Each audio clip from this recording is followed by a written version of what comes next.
साप्ताहिक लोकसाहित्याचे शरद पवार यांच्या हस्ते दिमाखात उद्घाटन. महाराष्ट्राच्या वैचारिक आणि सांस्कृतिक परंपरेत भर घालणाऱ्या साप्ताहिक लोकसाहित्य या मराठी साप्ताहिकाचे उद्घाटन ज्येष्ठ नेते शरद पवार यांच्या हस्ते करण्यात आले. या सोहळ्याला राजकीय आणि सामाजिक क्षेत्रातील दिग्गजांची उपस्थिती लाभली होती.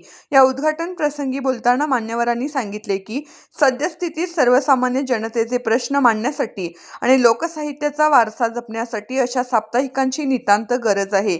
याच प्रसंगी माजी प्रदेश अध्यक्ष जयंत पाटील, प्रदेशाध्यक्ष शशिकांत शिंदे, खासदार सुप्रियाताई सुळे, माजी गृहमंत्री अनिल देशमुख, आमदार रोहिदादा पवार, आमदार जितेंद्र आव्हाड, माजी आरोग्यमंत्री राजेश टोपे, खासदार डॉक्टर अमोल कोल्हे, खासदार धैर्यशील भैया मोहिते पाटील, खासदार भास्कर भकरे, खासदार बजरंग बाप्पा सोनवणे, आमदार बापूसाहेब पठारे, आमदार अभिजित पाटील, आमदार राजू खरे यांच्यासह अनेक मान्यवर, पदाधिकारी आणि कार्यकर्ते उपस्थित होते.